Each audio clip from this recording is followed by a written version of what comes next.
আমারে লয়ে যায় না। তোমরা পাগলামি বন্ধ করো, তোমরা দিশাহারা হও না, আমি নবী আছি। আল্লাহু আকবার বলেন না। যুদ্ধের ময়দানে আল্লাহর নবী এইভাবে ঘোষণা দেওয়ার পর সাহাবায়ে কেরাম সকলের ভিতরে কেমন জানি প্রাণ ফিরে আসছে। তাদেরকে আশিক রাসূল বলে। কথা বলেন ঠিক কিনা? তুমি আমি তো জিলাফির আশিক, তুমি আমি তো মাত্র মানুষের মুখে মুখে বলি নবীর আশিক, কিন্তু যখন নবীর ইজ্জত নিয়ে টানাটানি করা হয় তখন চুপ করে ঘরে বসে থাকি। কথা বলেন ঠিক কিনা? এই বাবা, নবীর ইজ্জত নিয়ে তোমার সামনে সিনেমিনি খেলা হয়, তুমি কোনো কিছু বলো না। বুঝতে হবে তোমার সাথে নবীর কানেক্ট নাই। কথা বলেন ঠিক কিনা? ওইরকম মহব্বত নাই বাবা। যদি থাকতো তুমিও বলতা হানজালার মতো ওই পাপিষ্টের বিচার করে এরপরে ঘরে ফিরবো। কথা বলেন ঠিক কিনা? ওই পাপিষ্ট নবীর নিয়ে কথা বলবে, দুনিয়ার আলো বাতাস গ্রহণ করব, এটা হতে পারে না। ওই পাপিষ্ট হয়তো বাইচা থাকবে, আর না হয় আমি বাইচা থাকবো। কথা বলেন ঠিক কিনা? ভাইরা আমার, যুদ্ধের ময়দানে আল্লাহর নবী যখন সকলের সম্মুখে আসলেন, অনেক লম্বা আলোচনা, ওদিকে যাব না বাবা। যেই জিনিসটা বোঝানোর জন্য কথাগুলো বলতেছি, যুদ্ধের ময়দানে যখন নবীজি প্রকাশ হয়ে গেল, যুদ্ধ শেষ হয়ে গেল, আল্লাহর নবীর যুদ্ধের ময়দানে 70 জন সাহাবী শহীদ হয়েছিল। কতজন? 70 জন সাহাবী শহীদ হয়েছিল। এক মা নবী প্রেমিক দৌড়ে আসতেছে, হায়রে যুদ্ধের ময়দানে শুনছি নবী আক্রান্ত হয়েছে, 2টা দান মোবারক শহীদ হয়েছে। নবীজি কেমন আছে, কেমন আছে, এইভাবে কাঁদতেছে, যুদ্ধের ময়দানে দৌড়াইতেছে। একজন বলে, ও মা কই যাইতেছো? তোমার বাবা শহীদ হয়েছে। মা বলতেছে, বাবা কেমন আছে, শহীদ হয়েছে এটা জানতে চাই না, বলো আগে আমার নবী কেমন আছে। আল্লাহু আকবার। এই বাবা আবার একটু সামনে গেছে, আরেকজনে বলতেছে, মা রে কই দৌড়াইতেছো? তোমার স্বামী যুদ্ধের ময়দানে আসছিল, শহীদ হয়ে গিয়েছে। ওই মা বলতেছে, স্বামীর কি হলো এটা পরে শুনবো, আগে বলো আমার নবী কেমন আছে। এই কথা বলতেই মা নবীর আশিক দৌড়াইতেছে যুদ্ধের ময়দানে। যাইতে আরেকজন বলতেছে, ওই মা কই যাইতেছো? তোমার স্বামী, তোমার বাবা এবং তোমার সন্তান যুদ্ধের ময়দানে শহীদ হয়েছে। এই কথা বলতেই তোমরা খালি সন্তানের কথা বলো। মা বলতেছে, তোমরা খালি সন্তানের কথা বলো, তোমরা খালি আমার বাবার কথা বলো, স্বামীর কথা বলো, কেউ তো বলো আমার নবী কেমন আছে। এই কথা বলতেই আরেকজনে ঘোষণা দিল, ও মা নবীজি জীবিত আছে এবং ভালো আছে, এখন মোটামুটি সুস্থ। তখন স্বস্তির নিঃশ্বাস নিয়ে বলতেছে, আলহামদুলিল্লাহ, আমার বাবা শহীদ, আমার স্বামী শহীদ, আমার সন্তান শহীদ, এরা দুনিয়ার ভিতর থেকে শহীদ হয়ে লা তাখুযুহু সিনাতুন ওয়ালা নাওম। আল্লাহ বলতেছে, বান্দা আমার ঘুমও নাই, তন্দ্রাও নাই। বলেন না আল্লাহু আকবার। এ বান্দা, দুনিয়ার অফিস আদালত কলকারখানা মিল ফ্যাক্টরি সব বন্ধ হয়ে যায়। এ বান্দা, আমার একটা অফিস আছে, যেই অফিসে রাত যত বেশি গভীর হয়, ওই অফিসটা লইয়া তোর সাথে প্রেম করার জন্য আমি তোর নিকটে আসতে থাকি। এ বান্দা, আমার ছেলেও নাই, আমার মেয়েও নাই, আমি বড় আদর কইরা ভালোবাসা তোরে আমি বানাইছি। এ বান্দা, তোরে কত মহব্বত, কত ভালোবাসা দিয়ে বানাইছি জানো নি? যত মাখলুকাত বানাইছি, ওয়ালাকাদ কাররামনা বানি আদম, সমস্ত মাখলুকাতের মধ্যে আমি তোরে শ্রেষ্ঠত্ব দান করেছি। এ বান্দা, গভীর রজনীতে সবাই ঘুমিয়ে যায়, তোর সাথে প্রেম করার জন্য আমি তোর কাছে আসতে থাকি। আমি দেখি কোন বান্দা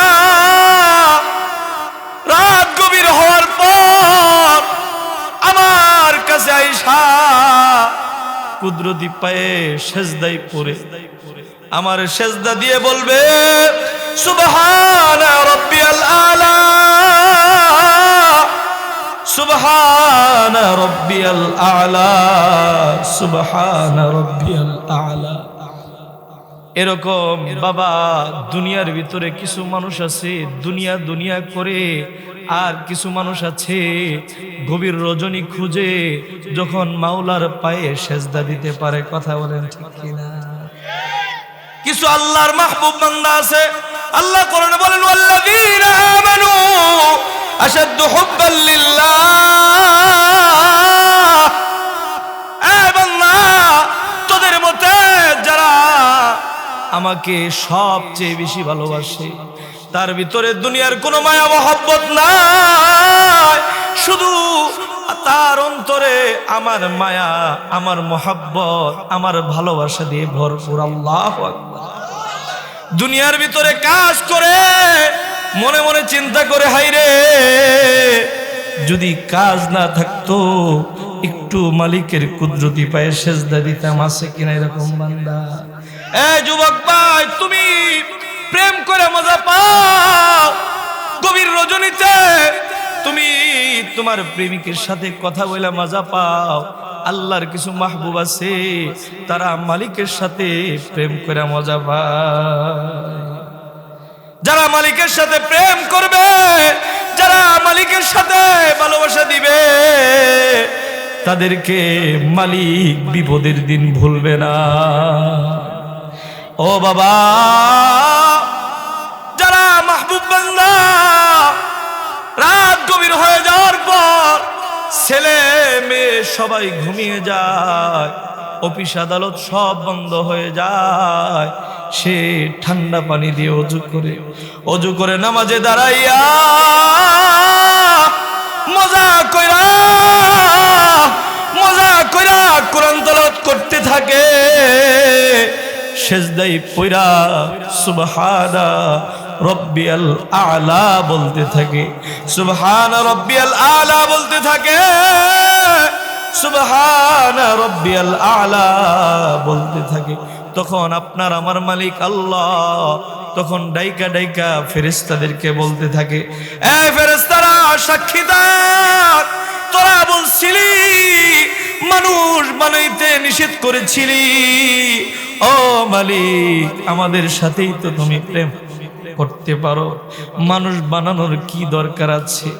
এই ফেরেশতারা রে, আমি এই মানুষকে দুইটা শক্তি দিয়েছি, গুনাহ করার শক্তি দিয়েছি, আবার গুনাহ ছাইরা ইবাদত করার শক্তি দিয়েছি। আল্লাহু আকবার। এই ফেরেশতারা, তোমাদেরকে শুধু ইবাদত করার শক্তি দিয়েছি, গুনাহ করার কোনো শক্তি দেই নাই। কিন্তু এই মানুষকে গুনাহ করার শক্তি দিয়েছি। সকল মানুষ ঘুমিয়ে যায়, এই বান্দা আমাকে ভালোবাসা আমারে পাওয়ার জন্য সেজদায় পড়ে বলতেছে, ওগো মহামান্বিত রব, আপনার পবিত্রতা বর্ণনা করতেছি। আল্লাহু আকবার। আল্লাহ তাআলা বলতে থাকে, ফেরেশতারা তোরা সাক্ষী থাক, এই বান্দার জিন্দেগীর গুনাহগুলো আমি মাফ করে দিলাম। এই ফেরেশতারা শুধু তাই নয়, গুনাহ মাফ করলাম এরকম না, গুনাহ মাফ করার পর তার আমলনামায় আমি নেকি দিয়ে ভরপুর করে দিলাম। শুধু তাই নয় বাবা, আল্লাহর ওলিরা বলে, কোন বান্দা যখন সিজদায় পড়া দীর্ঘ সময় সুবহানা রাব্বিয়াল আলা বলতে থাকে, ওই বান্দার মাথার মধ্যে আল্লাহ কুদরতি হাত লাগায় বলে, বান্দারে আর কান্দিস না, আর কান্দিস না, তোর কি সমস্যা আমি সমাধান করে দিব, তোর কি চাহাত আছে আমি পূরণ করে দিব, তোর আমি বড় আদর করে বানাইছি, তোর কান্না আমার সহ্য হয় না। আল্লাহু আকবার বলেন না। এই জন্য বাবা গভীর রজনী হয়ে গিয়েছে। আমার আলোচনায় ঢোকার আগে আপনাদেরকে একটু ভূমিকা বললাম। এই যে গভীর রজনী হয়েছে, আমাদেরকে এখানে আসছি, আমাদেরকে কেউ টাকা দিবে না, কথা বলেন ঠিক কিনা? কেউ কি টাকা দিব বাবা? টাকা দিব না, তারপরেও কষ্ট করে এখানে বসছি। বসার উদ্দেশ্য এই গভীর রজনীতে জীবনের গুনাহগুলো, মুসাফির একজন বক্তা আসছে, সে হাত তুলবে, আমরাও হাত তুলে মাপ চাবো আল্লাহর কাছে, কথা বলেন ঠিক কিনা? এখন মুসাফির বক্তার লোকে হাত তুলে মোনাজাত কেডা কেডা করবেন, একটু হাত তুলে দেখান তো দেখি। পিছনে দুই একজন তুলে না, আমি কিন্তু দেখি, দেখা যায় ওই যে চাচা মিয়া দেখা যাইতেছে গো, হাতটা একটু বাড়ায় দেন। আল্লাহ আপনি আমাদেরকে মোনাজাত করে গুনাহ মাফ করে বাড়িতে যাওয়ার মতো তৌফিক দান করেন, আমিন। আর কেডা কেডা যাইবেন গাইড একটু হাত তুলে দেখান তো দেখি। কেউ যাইতেন না, হারামারদের মতো যাইতেছ না। ওয়াদা কিন্তু করছুন, কিন্তু ঠেকছুন, কথা কন ঠিক কিনা? ওয়াদা করছুন ঠেকছুন। এই যে ওয়াদা করে লাইছেন, এখন যদি জান গা তাহলে কিন্তু গুনাহ হইব, মুনাফিকের সিল লেগে যাবো গা।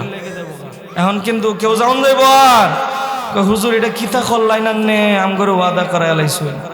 হ্যাঁ বাবা, আমিও বেশি সময় কথা বলবো না, প্রতিদিনই কথা বলি। কালকে গাজীপুর ছিল, আজকে এখানে, পরের দিন নাপ্তেচর যাবো, এর পরের দিন বকশীগঞ্জ, আবার ঢাকা, ব্রাহ্মণবাড়িয়া। এই জন্য বেশি কথা বলবো না, অল্প সময় কথা বলবো। মনোযোগ সহকারে শুনবেন, কাজে লাগবে ইনশাআল্লাহ। ইনশাআল্লাহ বলেন।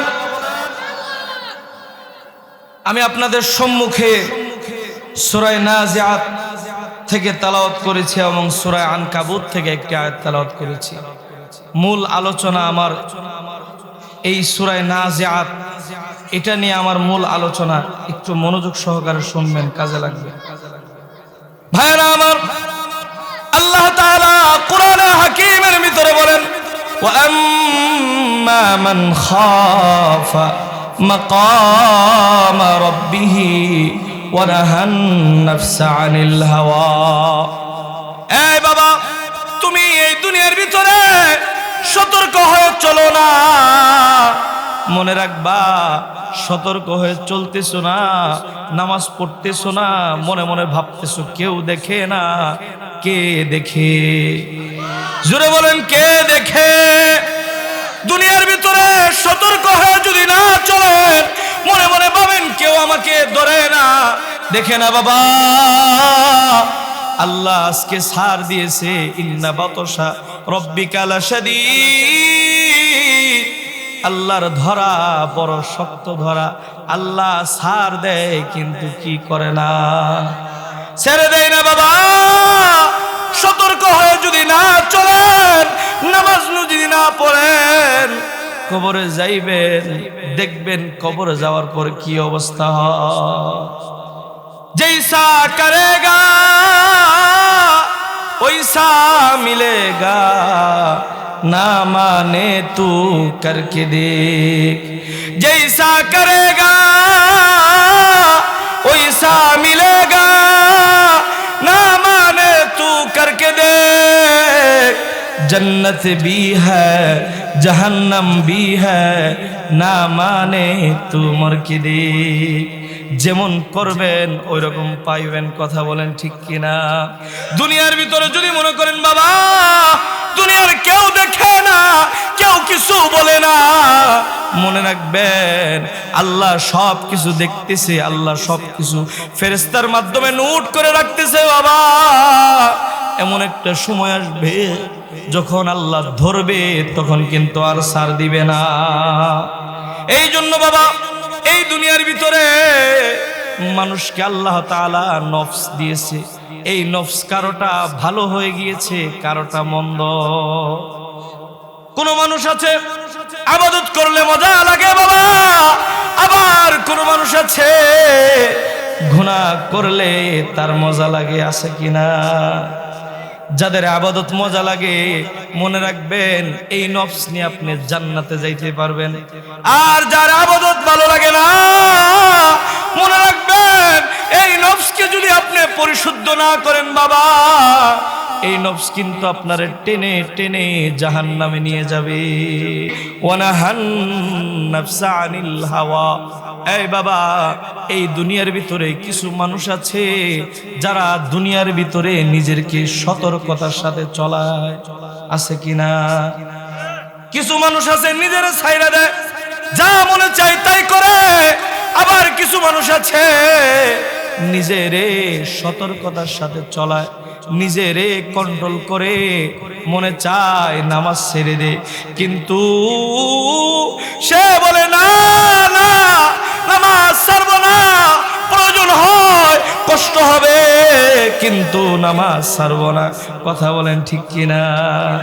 ফজরের সময় আজান হয়ে গিয়েছে, হাইয়া আলাস সালাহ হাইয়া আলাল ফালাহ। আজান কানে আসার পর শরীরটা ক্লান্ত, পরিশ্রান্ত শরীর, মনটা চায় না নামাজে যাইতে, কিন্তু যাদের এটা ভালো হয়ে গিয়েছে সে বলে কষ্ট হলেও ঠান্ডা পানি দিয়ে ওযু করে নামাজে দাঁড়াবো। কথা বলেন ঠিক কিনা? এই বাবা, যারা কষ্ট করে ঠান্ডা পানি দিয়ে ওযু করে নামাজে দাঁড়িয়ে যায়, কোরআন তেলাওয়াত করে ইমাম সাহেব ঘুম ঘুম ভাব, শরীরটা হেলে দুলে, ঘুমে আচ্ছন্ন চোখ, শরীরের ভিতরে কষ্ট লাগে, এরপরেও দাঁড়িয়ে দাঁড়িয়ে নামাজ পড়ে আমার মালিক তোমার মালিক আল্লাহ।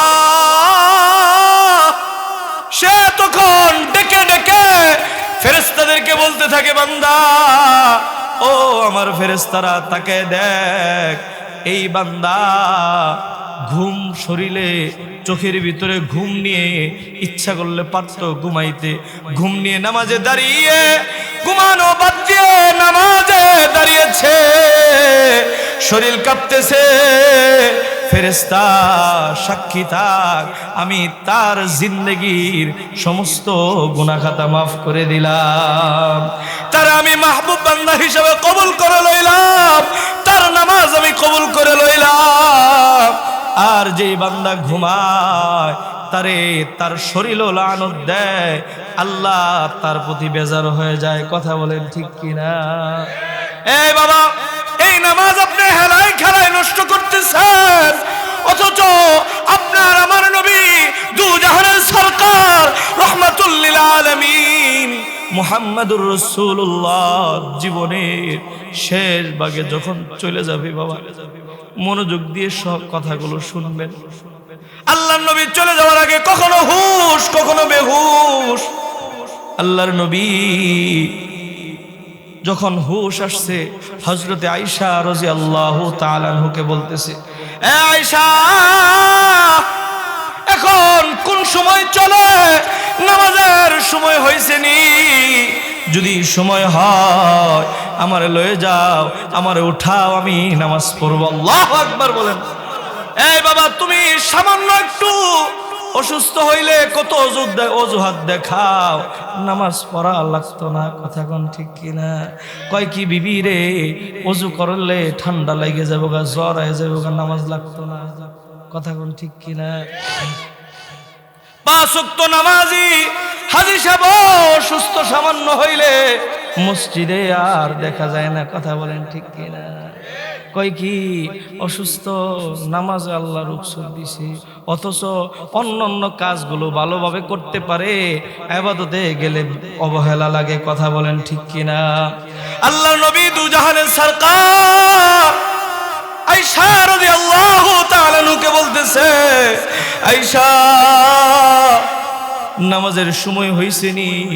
আয়েশা রাদিয়াল্লাহু তাআলা আনহা বলতেছে, ওগো আল্লাহর নবী, নামাজে রক্ত হয়েছিল, আপনার জন্য সাহাবায়ে কেরাম মসজিদে নববীতে অপেক্ষা করতেছিল গো নবী, নামাজের জন্য অপেক্ষা করতেছিল, কিন্তু আপনি অচেতন ছিলেন, উঠেন না।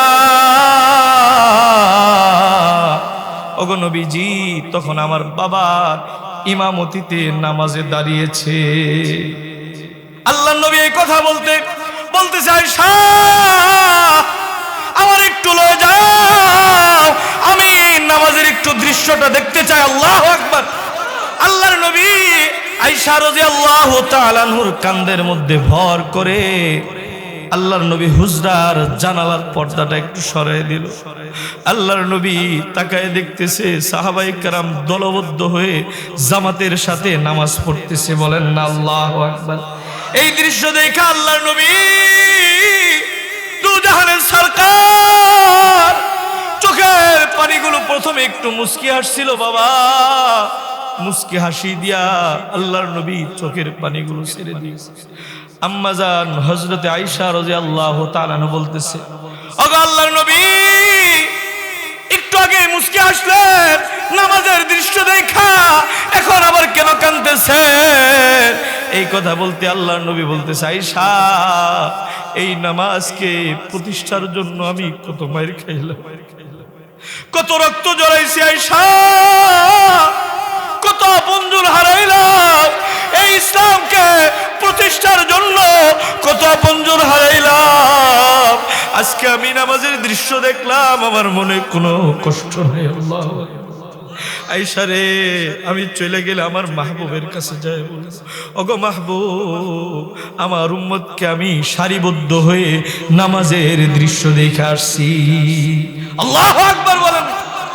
এই বাবা আল্লাহ নবী বলতেছে, আয়েশা এই যে মুস্কি হাসি দিয়েছি, অন্তরে আনন্দ লেগেছে, চোখের পানি ফালাইতেছি, এটা কোনো দুঃখের কান্না না, এটা আমার আজকে আনন্দের কান্না। আয়েশা শুনো, এই নামাজ প্রতিষ্ঠার জন্য আমি এই ইসলামকে প্রতিষ্ঠার জন্য কত কষ্ট করেছি। কাবা চত্বরে নামাজে আমি দাঁড়িয়েছিলাম, নামাজ থেকে সেজদায় যখন গিয়েছি আমার রবের সেজদায় যায় আমি মালিকের সাথে আমি প্রেম করতেছিলাম, কথা বলতেছিলাম, মজা লইতেছিলাম। মক্কার কাফের উতবা সাইবা এই দৃশ্য দেখা তার সহ্য হয় না, আমার মাথার উপরে উটের উজুরিগুলো মাথার উপরে চাপাই দিচ্ছে।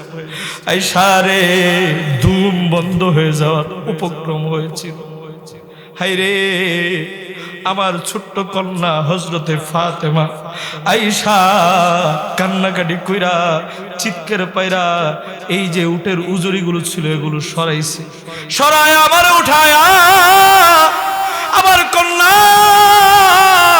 এইভাবে আমার মালিকের কাছে হাত বাড়িয়ে দিয়ে বলতেছিল, ওগো মালিক আল্লাহ তোমার হাবিব তোমার দিনের দাওয়াত দেয়, মক্কার কাফিররা তোমার হাবিবের উপর নির্যাতন করে, এটা কি তুমি দেখো না? তুমি কি এটা দেখো না মালিক?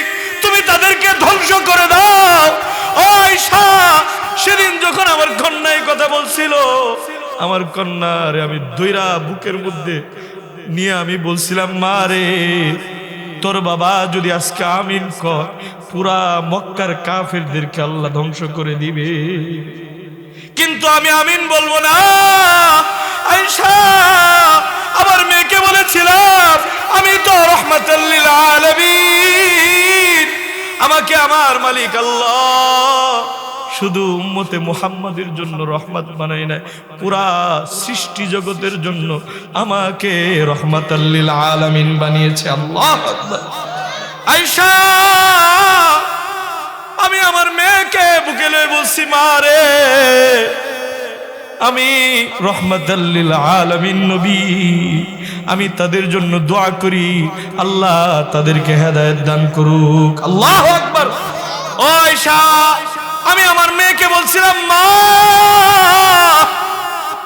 আজকে তারা বুঝে নাই, একদিন আমার দাওয়াত শুনে তারা বুঝবে, তারা যদি না বুঝে তাদের বংশ পরম্পরা থেকে যারা আসবে সকলে একদিন কালিমা পড়ে মুসলমান হয়ে যাবে। আয়েশা আমার চোখের পানি এটা কোনো কষ্টের পানি না, এটা আমার আনন্দের পানি। আয়েশা এই নামাজ প্রতিষ্ঠার জন্য কত আপনজন হারাইলা। উহুদের ময়দানে আমার সাহাবাই কেরাম কতজনকে আমি হারাইলাম। আয়েশা, আয়েশা উহুদের ময়দানে যেদিন উহুদ যুদ্ধ শুরু হয়েছিল, আয়েশা আমি দিনের দাওয়াত দেওয়ার জন্য মক্কার কাফেরদের শত্রু হয়েছিলাম। ও আয়েশা, মক্কার কাফেররা মদিনায় উহুদের প্রান্তরে এসেছিল আমার একেবারে শেষ করে দিবে। আয়েশা রে, আমি দিনের দাওয়াতের জন্য আল্লাহ তাআলার দিনকে বিজয়ের জন্য উহুদের ময়দানে যুদ্ধে আমি লিপ্ত হয়েছিলাম। আয়েশা শোনো, উহুদের ময়দানে যখন আমি গিয়েছি তারা 3000 ছিল, আমার সাহাবী মাত্র 1000 ছিল।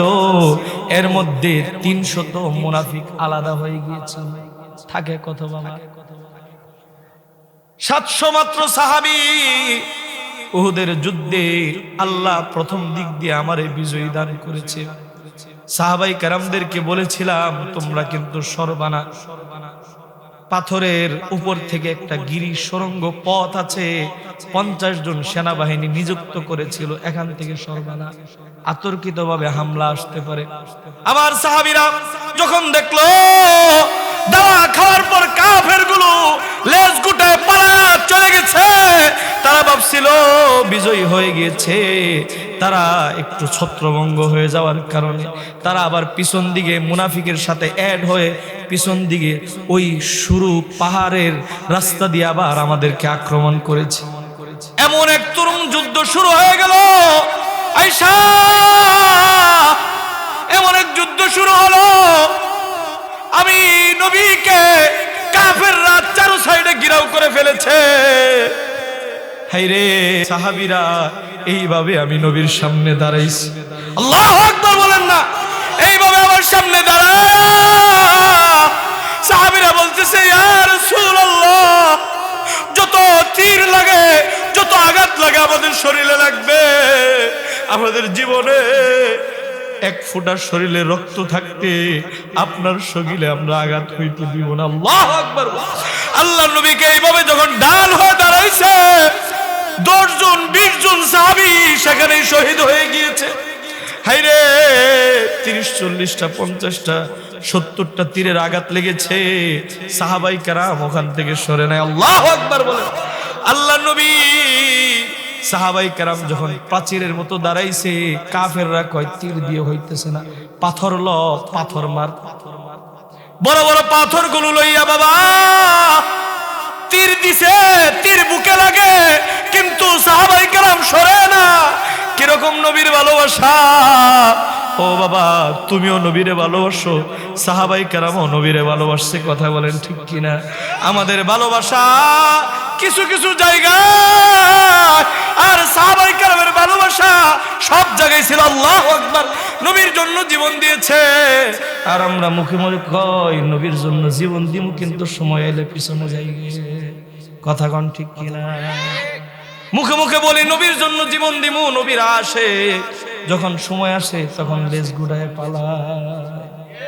এই বাবা, আল্লাহ নবীর সাহাবীরা এইভাবে তীরকে অপেক্ষা করে সামনে দাঁড়াইছে। কাফেররা বলতেছে, না না না না, তীর দিয়ে আঘাত করলে হবে না, এরা সরবে না, এরা মরবে, কিন্তু সরবে না। এরা সরবে না, এরা মরবে, এদেরকে পাথর মারো, পাথরের আঘাতে যেন প্রতি আঘাতেই পড়ে যায়। আল্লাহর নবীকে অপেক্ষা করে যখন পাথর মারতেছিল, আল্লাহর নবীর মাথার ভিতরে লোহার হেলমেট ছিল, এমন একটা পাথর মারছে বাবা,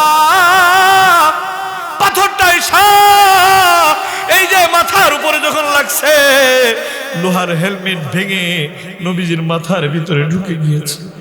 হায়রে, একটা না কয়েকটা আঘাত লাগার পর নবীজির গাল মোবারকের দিক দিয়ে লোহা ঢুকে গিয়েছে। ঢুকার পর আল্লাহর নবী ব্যথা, পুরা দেহটা দাড়ি মোবারক লাল হয়ে গিয়েছে। আল্লাহর নবী আল্লাহর কাছে বলতেছে, ওগো মালিক আল্লাহ, তুমি কিন্তু রক্তাক্ত নবীকে দেখা তুমি কিন্তু আযাব পাঠায় দিও না। আল্লাহু আকবার বলেন না। রক্তাক্ত নবীকে দেখে আযাব পাঠিয়ে দিও না। তারা বুঝে নাই, তারা একদিন বুঝবে। নবীজি পুরা দেহটা, দাড়ি মুবারকটা, জামাটা রক্তাক্ত হয়ে গিয়েছে। হায়রে, আঘাত সহ্য করতে না পেরে নবীজি অজ্ঞান হয়ে গর্তের মধ্যে পড়ে গিয়েছে। সাহাবায়ে কেরাম গর্তের মধ্যে টেনে নিয়ে গিয়েছে। এদিক দিয়ে কাফেররা মনে মনে ভাবছে নবীজি শেষ। কাফেররা বলতেছে কুতিলা মুহাম্মদ। এই মক্কার, এই মদিনার মুসলমান, তোমরা শুনো, তোমাদের নেতা শেষ। হয়তো যুদ্ধের ময়দানে তোমরা সিলিন্ডার করবা, না হলে সবটিরে কচু কাটা করুন। আল্লাহর নবীর সাহাবীরা যখন শুনছে কুতিলা মুহাম্মদ, মুহাম্মদ সাল্লাল্লাহু আলাইহি ওয়াসাল্লাম নাই, সাহাবায়ে কেরাম পাগল পারা হয়ে গেছে।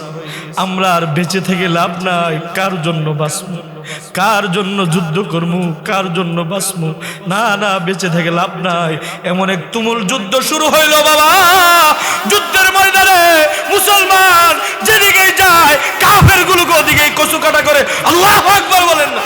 কাফের গুলোকে কচু কাটা কইরা যুদ্ধের ময়দানে অল্প সময়ের মধ্যে সাহাবায়ে কেরামদের বিজয় আল্লাহ দান করে দিয়েছে। আল্লাহ, সাহাবায়ে কেরামদের বিজয় নিশ্চিত হওয়ার পর মুসলমানরা পাগল পারা দিশেহারা। হাইরে, নবী নাই, কার জন্য বাঁচবো?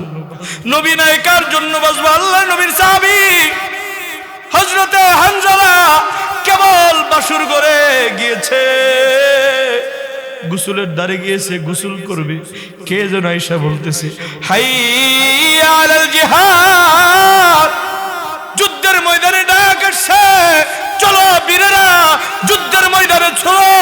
কুতিলা মুহাম্মদ, মুহাম্মদ সাল্লাল্লাহু আলাইহি ওয়াসাল্লাম নাই। এই কথা শুনা হযরতে হানজালা ফরজ গোসল হয়েছে, গোসল না কইরা বিবিরে বলতেছে, বিবিরে দে দে তরবারি দে, আর দুনিয়াতে বাইসা থেকে লাভ নাই। তোর সাথে যদি জান্নাতে আল্লাহ আমারে দেখা করে দিবে। বিবি বলতেছে, স্বামী রে, তরবারি দিব ভালো কথা, যুদ্ধের ময়দানে যাইতেছো, গোসলটা করে যাও। স্বামী বলতেছে, না না বিবি, কার জন্য আমি গোসল করি? আমার নবী নাই, এই জীবন আর রাখবো না, গোসল আর দরকার নাই, তরবারিটা দে, যুদ্ধের ময়দানে চলে যায়। আল্লাহর নবীর সাহাবী হযরতে হানজালা যুদ্ধের ময়দানে তরবারি লইয়া বরণ করেছে। আল্লাহ, আল্লাহর নবী যুদ্ধের ময়দানে যখন এইভাবে দাঁড়ায় বলতেছে, আমার সাহাবীরা, আমি তোমাদের সাথে আছি, আমি চলে যাই না, আমার মালিক আমারে লয়ে যায় না। তোমরা পাগলামি বন্ধ করো, তোমরা দিশাহারা হও না, আমি নবী আছি। আল্লাহু আকবার বলেন না। যুদ্ধের ময়দানে আল্লাহর নবী এইভাবে ঘোষণা দেওয়ার পর সাহাবায়ে কেরাম সকলের ভিতরে কেমন জানি প্রাণ ফিরে আসছে। তাদেরকে আশিক রাসূল বলে। কথা বলেন ঠিক কিনা? তুমি আমি তো জিলাফির আশিক, তুমি আমি তো মাত্র মানুষের মুখে মুখে বলি নবীর আশিক, কিন্তু যখন নবীর ইজ্জত নিয়ে টানাটানি করা হয় তখন চুপ করে ঘরে বসে থাকি। কথা বলেন ঠিক কিনা? এই বাবা, নবীর ইজ্জত নিয়ে তোমার সামনে সিনেমিনি খেলা হয়, তুমি কোনো কিছু বলো না। বুঝতে হবে তোমার সাথে নবীর কানেক্ট নাই। কথা বলেন ঠিক কিনা? ওইরকম মহব্বত নাই বাবা। যদি থাকতো তুমিও বলতা হানজালার মতো ওই পাপিষ্টের বিচার করে এরপরে ঘরে ফিরবো। কথা বলেন ঠিক কিনা? ওই পাপিষ্ট নবীর নিয়ে কথা বলবে, দুনিয়ার আলো বাতাস গ্রহণ করব, এটা হতে পারে না। ওই পাপিষ্ট হয়তো বাইচা থাকবে, আর না হয় আমি বাইচা থাকবো। কথা বলেন ঠিক কিনা? ভাইরা আমার, যুদ্ধের ময়দানে আল্লাহর নবী যখন সকলের সম্মুখে আসলেন, অনেক লম্বা আলোচনা, ওদিকে যাব না বাবা। যেই জিনিসটা বোঝানোর জন্য কথাগুলো বলতেছি, যুদ্ধের ময়দানে যখন নবীজি প্রকাশ হয়ে গেল, যুদ্ধ শেষ হয়ে গেল, আল্লাহর নবীর যুদ্ধের ময়দানে ৭০ জন সাহাবী শহীদ হয়েছিল। কতজন? ৭০ জন সাহাবী শহীদ হয়েছিল। মা নবী প্রেমিক দৌড়ে আসতেছে, হায়রে যুদ্ধের ময়দানে শুনছি নবী আক্রান্ত হয়েছে, দুইটা দান মোবারক শহীদ হয়েছে। নবীজি কেমন আছে, কেমন আছে, এইভাবে কাঁদতেছে, যুদ্ধের ময়দানে দৌড়াইতেছে। একজন বলে, ও মা কই যাইতেছো, তোমার বাবা শহীদ হয়েছে। মা বলতেছে, বাবা কেমন আছে, শহীদ হয়েছে এটা জানতে চাই না, বলো আগে আমার নবী কেমন আছে। আল্লাহু আকবার। এই বাবা আবার একটু সামনে গেছে, আরেকজনে বলতেছে, মা রে কই দৌড়াইতেছো, তোমার স্বামী যুদ্ধের ময়দানে আসছিল, শহীদ হয়ে গিয়েছে। ওই মা বলতেছে, স্বামীর কি হলো এটা পরে শুনবো, আগে বলো আমার নবী কেমন আছে। এই কথা বলতেই মা নবীর আশিক দৌড়াইতেছে যুদ্ধের ময়দানে। যাইতে আরেকজন বলতেছে, ওই মা কই যাইতেছো, তোমার স্বামী, তোমার বাবা এবং তোমার সন্তান যুদ্ধের ময়দানে শহীদ হয়েছে। এই কথা বলতেই তোমরা খালি সন্তানের কথা বলো, মা বলতেছে তোমরা খালি সন্তানের কথা বলো, তোমরা খালি আমার বাবার কথা বলো, স্বামীর কথা বলো, কেউ তো বলো আমার নবী কেমন আছে। এই কথা বলতেই আরেকজনে ঘোষণা দিল, ও মা নবীজি জীবিত আছে এবং ভালো আছে, এখন মোটামুটি সুস্থ। তখন স্বস্তির নিঃশ্বাস নিয়ে বলতেছে, আলহামদুলিল্লাহ, আমার বাবা শহীদ, আমার স্বামী শহীদ, আমার সন্তান শহীদ, এরা দুনিয়ার ভিতর থেকে শহীদ হয়েছে, পরকালে তারা ইনজিল হয়ে আমারে টেনে টেনে জান্নাতে লয়ে যাইব। আমার মনে কোনো কষ্ট নাই, আমার নবী জীবিত আছে, এর চেয়ে বড় আনন্দের কিছু নাই। বলেন না আল্লাহু আকবার। ও বাবা, নবীজি বলতেছে, আয়েশা রে, এই নামাজের জন্য, ইসলামের জন্য আমি কত কষ্ট করলাম। উহুদের ময়দানে দান মোবারক শহীদ করেছিলাম, আপন চাচা হযরতে আমির হামজাকে হারিয়েছিলাম। উহুদের ময়দানে কত সাহাবায়ে কেরাম আপনজন হারিয়েছিলাম, আমার সামনে শহীদ হয়েছে। আয়েশা, এই যে নামাজের দৃশ্য দেখলাম, এই দৃশ্য দেখে মনে মনে অনুভব করলাম কিয়ামতের আগ পর্যন্ত অনেক উম্মত আসবে যারা আমি নবীকে দেখবে না, কিন্তু তারা আমি নবীকে ভালোবাসবে, তারা আমি নবীর সুন্নতগুলো অনুসরণ করবে, তারা 5 ওয়াক্ত নামাজ দলবদ্ধ হয়ে জামাতের সাথে পড়বে। আল্লাহু আকবার বলেন না। এই বাবা, তোমরা যারা 5 ওয়াক্ত নামাজ জামাতের সাথে পড়ো, তোমার নবী তোমার প্রতি খুশি। আল্লাহু আকবার বলেন। আর যারা তোমরা নামাজ ঠিকমতো পড়ো না, মনে রাখবা সুন্নতের তাবেদারি করো না, মনে রাখবা তোমার নবী তোমার প্রতি বেজার। কথা বলেন ঠিক কিনা? হাসরের ময়দানে যায় কইবা, ইয়া রাসূলুল্লাহ, ওগো আল্লাহর নবী, আপনার উম্মত আমি, আমার একটু সুপারিশ করেন, জান্নাতে পাঠানোর একটু ব্যবস্থা করেন। আল্লাহ নবী বলবে, এই উম্মত, তুই দাঁড়িয়ে রাখস নাই, তুই নামাজ পড়স নাই, আমার সুন্নতকে ফলো করস নাই, তোরে আমি আজকে চিনি না। ওই দিন অবস্থাটা কি হইব? অবস্থা কি হইব বাবা? দুনিয়াতে দুনিয়া দুনিয়া করতে করতে জীবনটারে পার করে দিলেন, নবীর সুন্নত তরিকায় জীবন সাজাইলেন না। মনে রাখবেন বাবা, আপনি বিপদ। কথা বলেন ঠিক কিনা? আর যারা আল্লাহ নবী বলেন, ক্বালা রাসূলুল্লাহ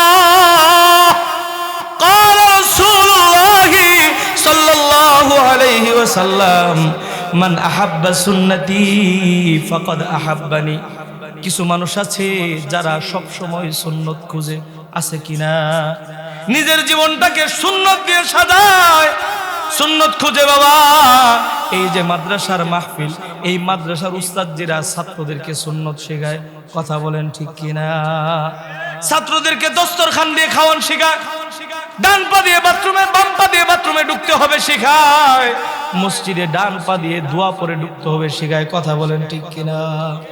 এই বাবা, আল্লাহ নবী বলেন, মান আহাব্বা সুন্নতি ফাকাদ আহাব্বানি, যারা আমি নবীর সুন্নতকে মহব্বত করবে তারা আমি নবীকে মহব্বত করা হবে। আল্লাহু আকবার। আমরা কে কে নবীরে ভালোবাসি? হাতটা বাড়ায় দেখেন। আল্লাহ ও মালিক, আমাদেরকে মৃত্যুর আগ পর্যন্ত নবীর সুন্নত তরিকায় আমাদের জীবনকে পরিচালনা করার মতো তৌফিক দান করেন। হে রাসূল তোমায় ভালোবাসি, অন্তর শুধুই মুখে না, জান্নাতের। কি আপনাদের কি ভালো লাগতেছে? তাহলে নবীর শানটা একটু গান, যারা নবীরে ভালোবাসেন কোন যে আমরা নবীরে ভালোবাসি, আল্লাহ খুশি হইব। কইবেন হে রাসূল তোমায় ভালোবাসি, অন্তর শুধুই মুখে না, জান্নাতের আশায় নয় হে রাসূল, জাহান্নাম কেউ ডরি না। তোমার নাম শুনিলা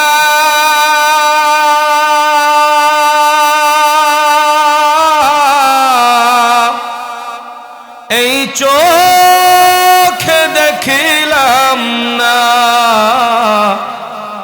তোমার নাম শুনিলা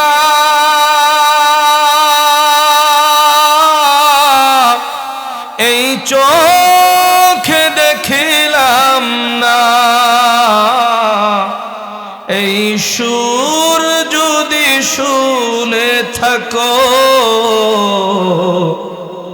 একবার সে দেখা দাও না, এই সুর যদি শুনে থাকো একবার সে দেখা দাও না। হে রাসূল তোমায় ভালোবাসি, অন্তর শুধুই মুখে না, জান্নাতের আশায় নয় হে রাসূল, জাহান্নাম কেউ ডরি না। কত আশিক যায় মদিনা,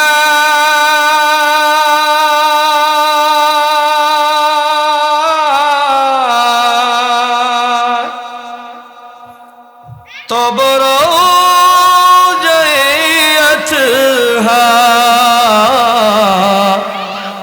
কত আশিক যায় মদিনা,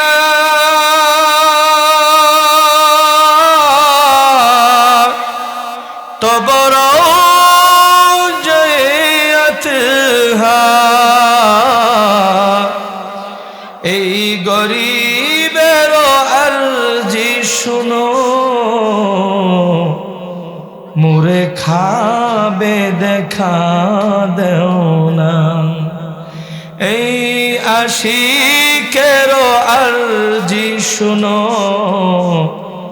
মোরে স্বপ্নে সে দেখা দাও না। হে রাসূল তোমায় ভালোবাসি, অন্তর শুধু মুখে না, জান্নাতের আশায় নয় হে রাসূল, জাহান্নাম কেউ ডরি না। সকলে বলি আল্লাহুম্মা আমিন।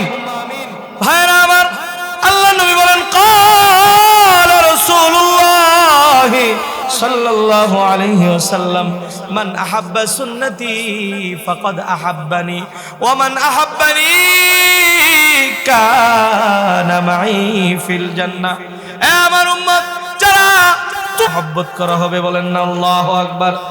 এ উম্মত আমি নবীকে মহব্বত করা হবে, আর যারা আমি নবীকে মহব্বত করবা এই মহব্বত তোমাকে জান্নাত পর্যন্ত পৌঁছায় দিবে।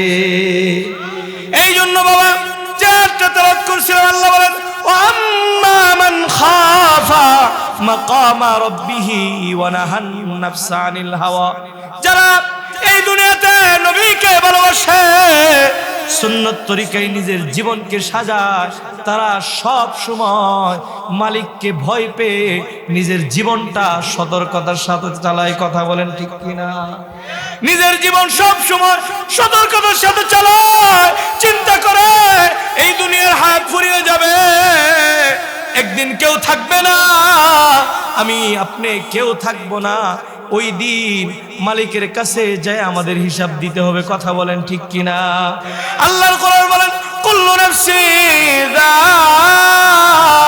যায়িকাতুল মাউত, প্রত্যেক প্রাণীকে একদিন মৃত্যুর স্বাদ গ্রহণ করতে হবে।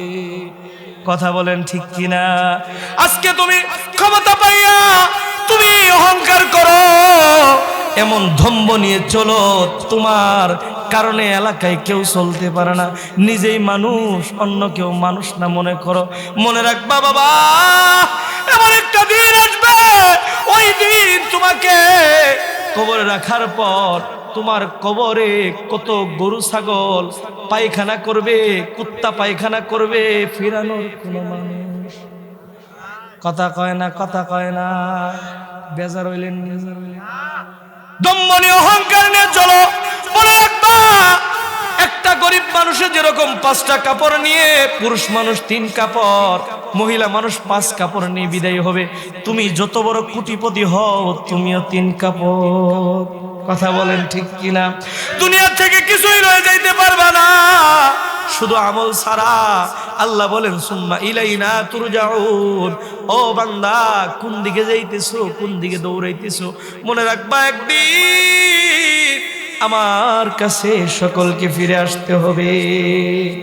এই জন্য বাবা আমাদের সকলকে একদিন মালিকের কাঠ গড়াই দাঁড়াতে হবে, সকলকে একদিন আমাদের ফিরে যেতে হবে। এই জন্য বাবা আল্লাহর কোরআনে বলেন ইন্নাল্লাযীনা আমানু ওয়া আমিলুস সলিহাত, যারা ঈমান আনে, ঈমানের অ্যাকাউন্টকে মজবুত করে এবং নেক আমল সমূহ করে কানাত লাহুম জান্নাতুল ফিরদাউসি নুজুলা। আল্লাহু আকবার বলেন না? এই বান্দা, ঈমানের অ্যাকাউন্টকে মজবুত করে, ঈমানকে মজবুত করে নেক আমল সমূহ করবা, সুন্নত তরিকায় নেক আমল সমূহ দিয়ে নিজের জীবনটাকে সাজাইবা। কানাত লাহুম জান্নাতুল ফিরদাউসি নুজুলা, তোমাদের সকলের জন্য আল্লাহ বলছে সবচেয়ে সুন্দর, সবচেয়ে দামি জান্নাত আমি দান করে দিব। আল্লাহু আকবার বলেন। এই বান্দা, সবচেয়ে সুন্দর জান্নাতের মেহমানদারি গ্রহণ করাইব, খালিদিনা ফিহা। কোন পর্যন্ত? আল্লাহ বলে তোমাকে জান্নাতের মেহমানদারি করাইব, শুরু আছে যেটার কোনো শেষ নাই। বলেন না আল্লাহু আকবার। এই দুনিয়াতে কোনো মানুষ যদি সুখী হয় বাবা, প্রথম বয়সে সুখী হইতে পারে না, শেষ বয়সে বাড়ি করে গাড়ি করে তখন বৃদ্ধ বয়সে এইভাবে বাড়ির দিকে তাকায় থাকে, এইভাবে মাথার মধ্যে হাত দিয়ে আর চিন্তা করে, হাই রে, বৃদ্ধ বয়সে বাড়ি হইলো কিন্তু বেশি দিন থাকতে পারুম না। কথা কোন ঠিক কিনা? বৃদ্ধ বয়সে গাড়ি হইলো, এত সুন্দর গাড়ি পাইলাম কিন্তু থাকতে পারুম না। যৌবন বয়সে কেন হইলো না? হইলে কত ঘুরান দিতাম, কত শরীরা পাগল হইতো। ঠিক কিনা? যুবক ভাই, মোটরসাইকেল নিয়ে এমন পিকআপ মারো, এলাকা কাঁপাও, মনে রাখবা তোমার কবর একদিন জাহান্নামের ফেরেশতারা কাঁপাইব। এই যুবক ভাই, নামাজ পড়ো না, পিকআপ দিয়ে এমন ভাবে কাঁপাও, অসুস্থ রোগীর অবস্থা খারাপ হয়ে যায়, অসুস্থ মানুষের অসুস্থতা আরো বেড়ে যায়। বাচ্চারা ঘুমিয়ে থাকলে কান্না শুরু করে দেয়, আর মনে মনে আমার প্রেমিকা বুঝছে যে আমি আইছি। মনে রাখবা, আজকে তুমি দুনিয়া কাঁপাইতেছ, কবরে জাহান্নামের ফেরেশতারা এমন কাঁপানি কাঁপাইব, ওই দিন কিন্তু কেউ তোমারে বাঁচাইব না।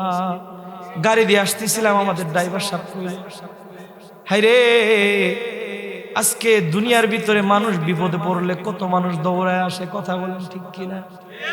দুনিয়ার ভিতরে মানুষ বিপদে পড়লে চিনি না চিনি, আত্মীয় অনাত্মীয় সবাই দৌড়ায় আসে, বাইরে মাইরো না, মানুষ তো মরে যাবো গা, থাক মারা দরকার নাই, ভুল করে লাইছে, কথা কোন ঠিক কিনা?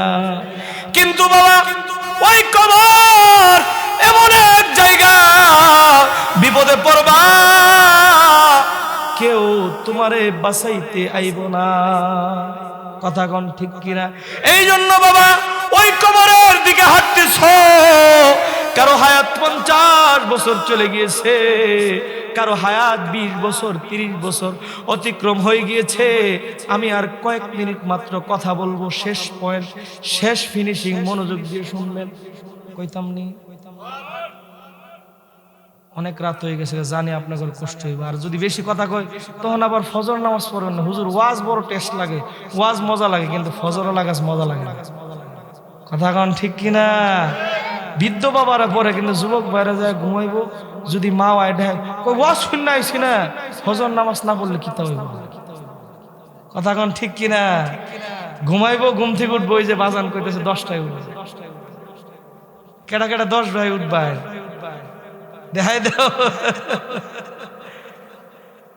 এই বাবা শেষ কথা বলতেছি, গাজীপুর থেকে আসছি কিছু মেসেজ দেওয়ার জন্য। মেসেজ লইয়া বাড়িতে যাইবেন। প্রথম নাম্বার মেসেজ, এই দুনিয়াতে আমরা থাকতে পারবো না। দ্বিতীয় নাম্বার, এই দুনিয়াতে যেহেতু থাকতে পারবো না, দুনিয়ার জীবনটা নবীর সুন্নত তরিকায় সাজাইব, যদি সাজাইতে পারি পরকালে আমি জান্নাতে যাইব। আর যদি নবীর সুন্নত তরিকায় আমার জীবন না সাজাইতে পারি বাবা, পরকালে যাওয়ার সাথে সাথে কবরে এমন আযাব শুরু হবে যেটার আর শেষ নাই। কেউ বাঁচাইতে পারবো না, কেউ জানবই না বাঁচাইবো কেমনে। আপনি মরে যাইবেন, আপনার পোলা ঘরের মধ্যে বই আপনার সম্পত্তি ভাগাভাগি করব, খাইবো, লুটতারাজ করব, মনে মনে কইব আব্বু ভালো কাজই করছে, অন্যায় করে মানুষের জমিটি দখল করে আম করে দিয়ে গেছে, কথা কোন ঠিক কিনা? আব্বু ভালো কাজই করছে, অন্যায় করলে হেতান না হেরা কবরে যায় শাস্তি ভোগ করবো। আমরা তো আর ভোগ করতাম না, আমরা ভালাই হইছে, ভালা পাইছি, কথা কোন ঠিক কিনা? এই যে সন্তানের জন্য রাইখা যাইতেছুন, কবরে যাওয়ার পরে বুঝবাই, বোনের হক আদায় করেন না, ভাইয়ের হক আদায় করেন না, অপরের সম্পত্তি দাখিল করেন। মনে রাখবেন, তারে নরম পাইছেন কিন্তু আল্লাহ নরম না। মানুষের নরম পাইছেন না, আল্লাহ কিন্তু নরম না। আল্লাহ যখন ধরবো তখন আর টের পাইবেন, তখন খালি কিছু কইতে পারবেন না, টের পাইবেন আর কইবেন হাই রে দুনিয়াতে কেল লেগে যে করলাম না, কেল লেগে যে এটা করলাম, পোলারে যে কেল লেগে রাইখে থুয়ে আইলাম সম্পদ দিয়ে। এই পোলারে যদি সম্পদ না দিয়ে রাইখে আসতাম, যদি দিন শেখাইতাম, এই মাদ্রাসায় যদি আলেম বানাইতাম, এই সন্তান আমার কবরে আইসা দোয়া করতো, আল্লাহ আমার মাফ করে দিত, কথা বলেন ঠিক কিনা? আজকে তুমি জজ ব্যারিস্টার বানাও, মনে রাখবা এই জজ ব্যারিস্টার তোমার খোঁজ খবর মতো। হাইরে কত ঘটনা দেখলাম। এক জানাজায় গেছি, জানাজায় যাওয়ার পর, জানাজা পড়ানোর পর সন্তানটা বড় শিক্ষিত, কান্না দিচ্ছে, কান্না দিয়ে বলতেছে হুজুর আমার বাবার জন্য যে আমি কি করে দোয়া করবো এটাও আমি জানি না। হাসতেছেন, চোখের পানি ফালায় কাঁদতেছে, হুজুর আমার বাবা আমার বড় অফিসার বানিয়েছে, কিন্তু আমার বাবার কি লাভ হলো, আজকে যে চলে গেছে আমি যে তার জন্য কি নিয়ে দোয়া করবো এটাও জানি না। এই জন্য বাবা সন্তানকে মাদ্রাসায় দিবেন, আলেম বানাইবেন, আপনাকে দুনিয়াতেও খেদমত করবে, পরকালে আপনার জন্য কান্নাকাটি করে কবরে যায় দোয়া করব, কথা বলেন ঠিক কিনা? কোন আলেম সন্তানকে দেখেছিলেন তার মা বাবার বৃদ্ধাশ্রমে রেখে আসছে, কিন্তু জজ ব্যারিস্টার উকিল গার ধাক্কা দিয়ে মারে। বড় অফিসার হইলে, বিসিএস ক্যাডার হইলে আরেকটারে ধরে বিয়ে করে, বিসিএস ক্যাডার, তখন গ্রাম্য বাপ মায়েরে তখন দেখে না, যদি জিগায় তোমার বাপ মা আসেনি, কয় কি, কয় আমার বাপ মাও তো মরে গেছে অনেক আগে। বাপ মাও যায় যদি কোনো ক্রমে বাড়িতে যায় হাজির হয়, বাপ মায়ের মন তো আর মানে না, খুঁজতে খুঁজতে যখন বাড়িতে যায় হাজির হয়, তখন সন্তান দীক্ষা কই কি আমগর বাড়িতে আমগর বাবার চাকর, এটা চাকর, কথা কোন ঠিক কিনা? তখন ওই বাপ মায়ের অবস্থা এমন হয়, হাই রে যদি আজকে মাটিটা ফাইটা যাইতো, যদি মাটির নিচে চলে যাইতে পারতাম, এই সন্তানের এই কথা শোনার আগে তাও ভালো ছিল, যদি রোড অ্যাক্সিডেন্টে মারা যাইতাম তাও ভালো ছিল। কিরকম সন্তান জন্ম দিলাম, বাড়ি বিঘা বিক্রি করে পড়ালেখা করাইলাম, আমার আমি বলো ওর বাবার কামলা। আমার স্ত্রী বলে যেই মা তারে 10টা মাস 10 দিন গর্ভধারণ করছে, ওই মাও বলে ওর বাপের কামলি ছিল। এই জন্য বাবা নিজের সন্তানগুলোকে আলেম বানান, পরকালে নাজাতের ওসিলা হয়ে যাবে ইনশাআল্লাহ। ইয়া হান্নান ইয়া মান্নান, ও মালিক, জাহান্নামে পুড়তে পুড়তে অঙ্গার হয়ে গিয়েছে, আর সহ্য হয় না মালিক। ও মাওলা, আমার কপালে বুঝি জান্নাত নাই, আমি জান্নাতও চাই না, আমার একটু জাহান্নাম থেকে বের করে জান্নাত জাহান্নামের মাঝখানে উপরে আরফ নামের স্থানে একটু বসায় দাও। এইভাবে যখন বলতে থাকবে, আল্লাহ বলবে জিবরাইল যা যা, কে যেন আমারে ডাকে, ইয়া হান্নান ইয়া মান্নান, আমারে বাঁচা। এইভাবে কে যেন ডাকে, জিবরাইল যা তারে উঠায় লয়ে ওই যে আরফ নামক স্থানে তারে বসায় দে। তারে যখন উঠায় নিয়ে আসবে, আরফ নামক স্থানে বসায় দিবে, আল্লাহ বলবে এই বান্দা, তুমি চাইছো, তোমার আশা পূরণ করছে, আর কিন্তু কিচ্ছু চাইতে পারবা না। এই কথা বলতে ওই বান্দা বলবে, ও মালিক, জাহান্নামের আগুন থেকে পুরায়া, ওখান থেকে বাঁচায়া আমার উপরে নিয়ে এসো, আমি আর কিচ্ছু চাইবো না। আল্লাহু আকবার। এই বান্দা যখন এই কথা বলবে, বাবা কিছুদিন যাইতে না যাইতে জাহান্নাম জান্নাতের মাঝখানে, জাহান্নামের আলো বাতাস যখন আগুনের তাপ লাগে, শরীরটা পুরে ছারখার হয়ে যায়। আবার যখন জান্নাতের ঠান্ডা শীতল হাওয়া আসে, তখন মনটা শান্ত হয়ে যায়। বাবা, ওই বান্দা আবার চিৎকার করে কান্নাকাটি করবে, আর ডেকে ডেকে বলবে, মালিক, আগেই তো ভালো ছিলাম, শুধু আগুন দিয়ে পুড়তো, এখন তো মাঝে মধ্যে জান্নাতের বাতাস লাগলে অনেক ভালো লাগে, আবার জাহান্নামের আগুন যখন আসে আর সহ্য হয় না। মালিক, তোমার কাছে বেশি কিছু চাই না, আমারে জান্নাতের গেটের সামনে একটু নিয়ে বসায় দাও, আমি আর কিচ্ছু চাই না। এই কথা বলতে আল্লাহ বলবে, বান্দা ওয়াদা খেলাফ করলে আর কিন্তু ওয়াদা খেলাফ করবি না। বান্দা বলবে, না না মালিক, আর চাই না, তুমি আমার একটু লয়ে দাও, আর কিচ্ছু চাবো না। এবার আল্লাহ তাআলা জান্নাতের গেটের সামনে যখন বসায় দিবে, ওই বান্দা, জান্নাত এত সুন্দর বাবা, জান্নাতের নাজ নিয়ামত গুলো মাঝে মধ্যে চোখ দিয়ে দেখবে, কিছু কিছু ফাঁক দিয়ে জান্নাতের নাজ নিয়ামত গুলো দেখবে। আলো বাতাস গুলো যখন আসবে, দেখার মনটা মানে না, তখন আবার মালিককে ডাকা শুরু করে দিবে, আবার ডাকতে থাকবে, ও মালিক আল্লাহ, তুমি জাহান্নাম থেকে উঠে আরব নামক স্থানে লয়ে গিয়েছো, ওখান থেকে জান্নাতের গেটের সামনে নিয়ে আসছো। মালিক, তুমি যদি আমারে মাফ করে দাও, তোমার তো কারো কাছে কৈফিয়ত দিতে হইব না, তুমি ছাড়া আর কেউ নাই, তোমার উপরে কেউ নাই, তোমার তো কারো কাছে কৈফিয়ত দিতে হইব না। আমি মালিক জান্নাতে একটু দেখবার চাই, জান্নাতে কোনো কিছু ধরবো না, জান্নাতে কোনো কিছু খাইবো না, খালি একটু জান্নাতে ঢুকবার চাই। এইভাবে যখন চিৎকার করে কান্নাকাটি শুরু করবে, মালিকের অন্তরে মায়া লেগে যাইব। মালিক বলবে, কিরে তুই না ওয়াদা দিয়েছিলি কিচ্ছু চাইবে? মালিক গো, মন তো আর মানে না। এইভাবে যখন কান্নাকাটি করবে, আবে হায়াতের পানি দিয়ে গোসল কইরা 33 বছরের সুঠাম দেহের অধিকারী করে জান্নাতের গেটটা খুলে দিবে। জান্নাতের গেট খুলতে বান্দা এমন এক দৌড় দিবে বাবা, দৌড়াইতে থাকবে দৌড়াইতে থাকবে। এবার মালিক পিছন থেকে বান্দারে ডাক দিবে, কিরে কই দৌড়ায় যাইতেছিস, এত দৌড়াইস কেন? এবার বান্দা মালিকের দিকে তাকায় বলবে, ওগো মালিক আল্লাহ, জান্নাতের ভিতরে ঢুকতে বলছো, দুনিয়ার কোনো তোমার কথা আমি ওইরকম মানতে পারি নাই, তুমি বলছো এই জন্য তোমারে ভালোবাসা তোমার কথা মানার জন্য তাড়াতাড়ি আমি একটা দৌড় দিছি। এরপর বলবে, ওগো মালিক আরেকটা কারণ, জান্নাতের ভিতরে যখন ঢুকতেছি মনে মনে ভয়, আবার তুমি জান্নাতে ঢুকার আগে আবার নিষেধ করে দাও, এত সুন্দর জান্নাত মন আর মানতেছে না, এই জন্য জোরে দৌড় দিছি। কিচ্ছু খাবো না, কিচ্ছু ধরবো না, শুধু জান্নাতের ভিতরে যাইব, জান্নাতের নাজ নিয়ামত দেখবো মালিক, কিচ্ছু খাইবো না, তুমি আমারে আর কোনোদিন বের করে দিও না আল্লাহ। এইভাবে যখন বান্দাটা কাঁদতে থাকবে, ওই বান্দার প্রতি মালিকে খুশি হয়ে যাইব, বলেন না সুবহানাল্লাহ।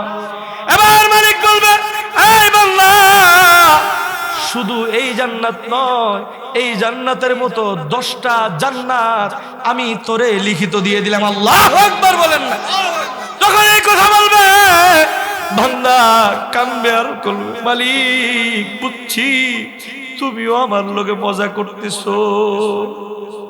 আল্লাহ বলবে, না না বান্দা, তোরে জান্নাতে দেওয়ার জন্য তোর সাথে আমি একটু অভিনয় করলাম, তুই একটু বেশি করে কাঁদবি, আবেগ দেখাইবি, আমার ভালোবাসার বৃদ্ধি হবে, তোর আমি নাজ নিয়ামত দিয়ে ভরপুর করে দিব। আল্লাহু আকবার। দেখবেন বাবা, কোন মা সন্তানকে জিজ্ঞেস করে, আমি তোমার কি হই? সন্তান কয়, তুমি আমার আম্মু হও। কয়, না না, আমি তো তোমার আম্মু না, তোমার আম্মু আরেক বাড়িতে থাকে, এরকম কথা বলেনি। তখন সন্তান কয়, না তুমি তো আমার আম্মু।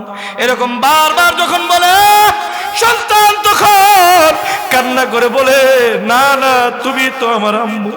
তখন মা বুকের ভিতরে জড়ায় ধরে কয়, এ জাদু মালিক,